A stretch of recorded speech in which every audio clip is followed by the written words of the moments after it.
Madalas ay gusto kong kumanta ng malakas, ngunit hindi ko makuha ang tamang tono. Madalas ay gusto kong ipahayag ang pag-ibig ng isang nilikha.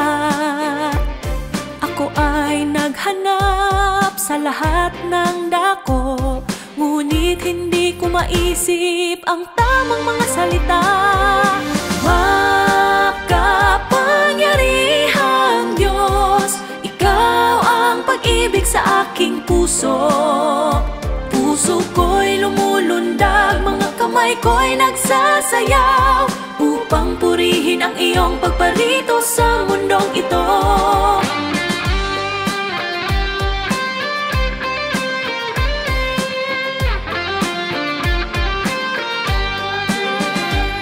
Ang tao'y mula sa alabok nang walang anumang buhay.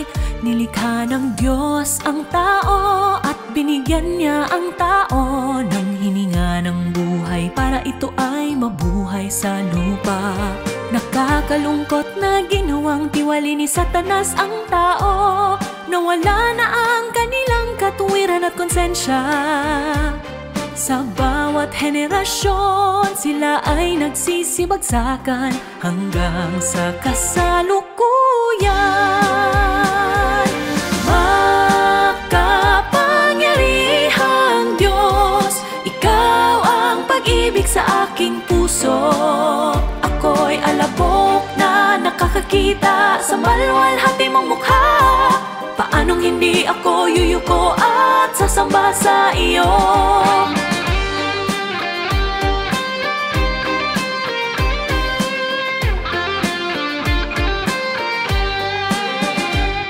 Nilikha at minamahal ng Diyos ang tao, kaya nagkatawang tao siyang muli upang iligtas ito.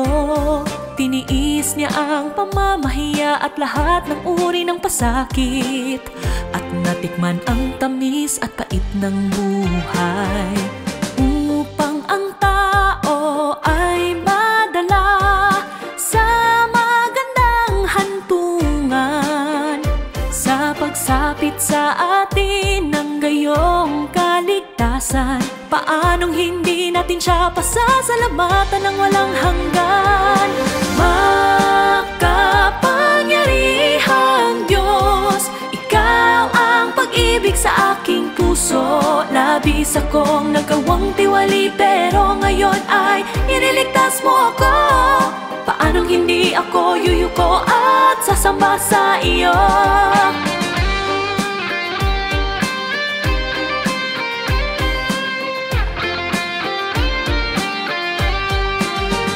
Ngayon ako'y naligtas at tumatahak sa tamang landas, dahil lamang sa biyaya at pagpapala ng Diyos. Tinatamasa ko ang mga salita ng Diyos at dinaranas ko ang Kanyang paghatol.